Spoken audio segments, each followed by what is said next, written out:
안녕하십니까. 하나님의 말씀이 나의 하루에 임재하는 시간 하나임입니다. 오늘 하루도 하나님의 말씀을 통해서 우리의 목마름을 체험받는 귀한 시간 되길 기대합니다. 네, 오늘은 누가복음 2장입니다. 우리 다 같이 성경을 펴서 천천히 함께 따라 읽도록 하겠습니다. 그때 가이사 아구스토가 영을 내려 천하로 다 호적하라 하였으니 이 호적은 구레뇨가 수리아 총독이 되었을 때에 처음 한 것이라.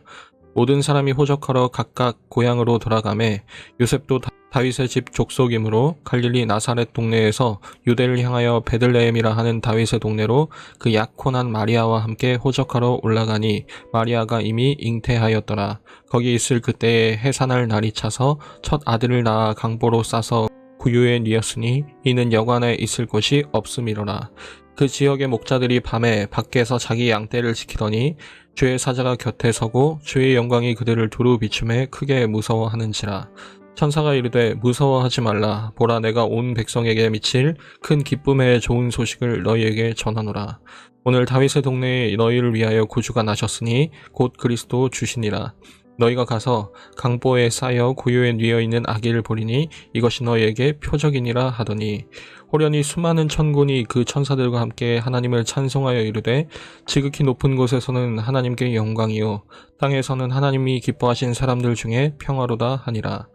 천사들이 떠나 하늘로 올라가니 목자가 서로 말하되 이제 베들레헴으로 가서 주께서 우리에게 알리신 바 이 이루어진 일을 보자 하고 빨리 가서 마리아와 요셉과 구유에 누인 아기를 찾아서 보고 천사가 자기들에게 이 아기에 대하여 말한 것을 전하니 듣는 자가 다 목자들이 그들에게 말한 것들을 놀랍게 여기되 마리아는 이 모든 말을 마음에 새기어 생각하니라. 목자들은 자기들에게 이르던 바와 같이 듣고 본 그 모든 것으로 인하여 하나님께 영광을 돌리고 찬송하며 돌아가니라. 할례할 8일이 되매 그 이름을 예수라 하니 곧 잉태하기 전에 천사가 일컬은 바로라. 모세의 법대로 정결 예식의 날이 참에 아기를 데리고 예루살렘에 올라가니 이는 주의 율법에 쓴 바 첫 해에 처음 난 남자마다 주의 거룩한 자라 하리라 한 대로 아기를 주께 드리고 또 주의 율법에 말씀하신 대로 산비둘기 한 쌍이나 혹은 어린 집비둘기 둘로 제사하려 함이더라.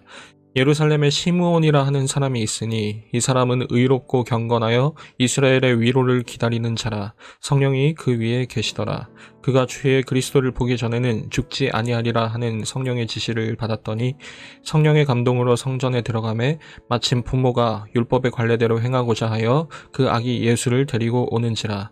시므온이 아기를 안고 하나님을 찬송하여 이르되 주제여, 이제는 말씀하신 대로 종을 평안히 놓아주시는도다. 내 눈이 주의 구원을 보았사오니 이는 만민 앞에 예비하신 것이요 이방을 비추는 빛이요 주의 백성 이스라엘의 영광이니이다 하니 그의 부모가 그에 대한 말들을 놀랍게 여기더라. 시므온이 그들에게 축복하고 그의 어머니 마리아에게 말하여 이르되 보라, 이는 이스라엘 중 많은 사람을 패하거나 흥하게 하며 이방을 받는 표적이 되기 위하여 세움을 받았고 또 칼이 내 마음을 찌르듯 하리니 이는 여러 사람의 마음의 생각을 드러내려 함이니라 하더라. 또 아셀 지파 바누엘의 딸 안나라 하는 선지자가 있어 나이가 매우 많았더라. 그가 결혼한 후 7해 동안 남편과 함께 살다가 과부가 되고 84세가 되었더라. 이 사람이 성전을 떠나지 아니하고 주야로 금식하며 기도함으로 섬기더니 마침 이때에 나와서 하나님께 감사하고 예루살렘의 속량을 바라는 모든 사람에게 그에 대하여 말하니라. 주의 율법을 따라 모든 일을 마치고 갈릴리로 돌아가 본 동네 나사렛에 이르니라. 아기가 자라며 강하여지고 지혜가 충만하며 하나님의 은혜가 그의 위에 있더라. 그의 부모가 해마다 유월절이 되면 예루살렘으로 가더니 예수께서 12살 되었을 때에 그들이 이 절기의 관례를 따라 올라갔다가 그 날들을 마치고 돌아갈 때에 아이 예수는 예루살렘에 머무셨더라. 그 부모는 이를 알지 못하고 동행 중에 있는 줄로 생각하고 하룻길을 간 후 친족과 아는 자 중에서 찾되 만나지 못하매 찾으면서 예루살렘에 돌아갔더니 사흘 후에 성전에서 만난즉 그가 선생들 중에 앉으사 그들에게 듣기도 하시며 묻기도 하시니 듣는 자가 다 그 지혜와 대답을 놀랍게 여기더라. 그의 부모가 보고 놀라며 그의 어머니는 이르되 아이야, 어찌하여 우리에게 이렇게 하였느냐. 보라, 내 아버지와 내가 근심하여 너를 찾았노라. 예수께서 이르시되 어찌하여 나를 찾으셨나이까? 내가 내 아버지 집에 있어야 될 줄을 알지 못하셨나이까? 하시니 그 부모가 그가 하신 말씀을 깨닫지 못하더라. 예수께서 함께 내려가사 나사렛에 이르러 순종하여 받드시더라. 그 어머니는 이 모든 말을 마음에 두니라. 예수는 지혜와 키가 자라가며 하나님과 사람에게 더욱 사랑스러워 가시더라. 여러분, 오늘 본문은 매년 성탄절 때 있었던 그런 성극이나 행사들, 그리고 설교들을 통해서 너무나도 익숙한 본문이죠. 특히 2장 13절과 14절 본문이 더욱 그렇습니다. 호련히 수많은 천군이 그 천사들과 함께 하나님을 찬송하여 이르되 지극히 높은 곳에서는 하나님께 영광이요 땅에서는 하나님이 기뻐하신 사람들 중에 평화로다 하는 이 부분 말입니다. 여러분, 이 부분은 정말 교회 다니는 친구들이라면 누구나가 한 번쯤은 들어보았을 법한 말씀입니다. 익숙한 본문인 만큼 오늘 더욱 깊은 묵상이 이루어지길 기대해 봅니다. 오늘 본문은 갑자기 역사적 배경을 소개하고 시작하게 되는데요. 가이사 아구스토, 우리가 흔히 아는 율리우스 시저의 양아들인 옥타비아누스 로마 황제의 재임 기간을 가리키는 거죠. 그리고 수리아 총독의 이야기와 인구조사 등등을 배경으로 하고 있습니다. 여러분, 1장에서는 유대적인 배경에 국한되어 있었다면 2장부터는 갑자기 그 범위가 온 세계로 확장이 되게 되는데, 여기서 우리는 누가가 무엇을 의도했는지를 조금 살펴볼 수가 있을 것 같습니다. 당시에 아우구스투스는 단순히 한 나라의 왕의 개념을 넘어서서 신의 아들이라는 존재에 더욱 가까웠던 사람이었습니다. 당시 아우구스투스라는 호칭은 구주라는 호칭과 동일한 호칭으로 쓰였고 천하의 온 세상의 평화를 가져다 준 자로 경배받았습니다. 그 유명한 팍스 로마나 로마의 평화를 가져다 준 자 말입니다. 그런데 지금 누가는 무엇을 의도하고 있습니까? 처음 1절에서 누가는 한참 줌아웃을 해서 온 세계가 다 보이게 한 다음에 거기서 줌인을 하는 거죠.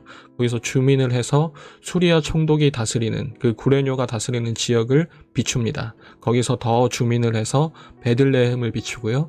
한 번 더 줌인을 해서 어느 한 갓난 아이에게로 시야를 좁힙니다. 그리고 이렇게 말하죠.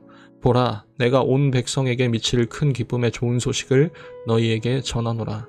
오늘 다윗의 동네에 너희를 위하여 구주가 나셨으니 곧 그리스도 주시니라. 지극히 높은 곳에서는 하나님께 영광이요 땅에서는 하나님이 기뻐하신 사람들 중에 평화로다. 여러분, 지금 누가가 말하고 싶은 것은 무엇일까요? 당시의 좋은 소식이라는 단어는 로마 시대에는 황제와 관련되었던 용어입니다. 그 황제가 해방시키는 일을 하거나 혹은 즉위하거나 할 때 쓰는 말이었죠. 그렇다면 지금 누가가 말하고 싶은 것은 로마 황제 아우구스투스에게 속했다고 알고 있었던 것들이, 예를 들면 구주라는 호칭이라거나 좋은 소식이라거나 혹은 평화와 같은 것들이 로마 황제를 가리키는 걸로 알고 있었는데, 그게 아니라 이 갓난아기 예수 그리스도에게 속한 것이다 라고 말하고 있다는 거죠. 이제 하나님이 땅에 평화를 주신다는 사실은 그 당시 완전해 보였던, 흠이 없어 보였던 팍스 로마나, 즉 로마의 평화가 사실은 심각한 결함을 안고 있었다는 것을 말해주는 것입니다. 여러분, 오늘 이야기는 참 많은 아이러니들을 담고 있습니다. 아이가 태어날 때 존중받았던 것은 저 로마 황제 혹은 수리아 총독이 아니라 거의 천민에 가까웠던 목자들이었습니다. 여러분, 그리고 신적 영광이 임했던 장소는 유대인들에게 있어서 가장 중요한 장소였던 예루살렘 성전이 아니라 다름 아닌 양떼가 있는 빈 들이었습니다.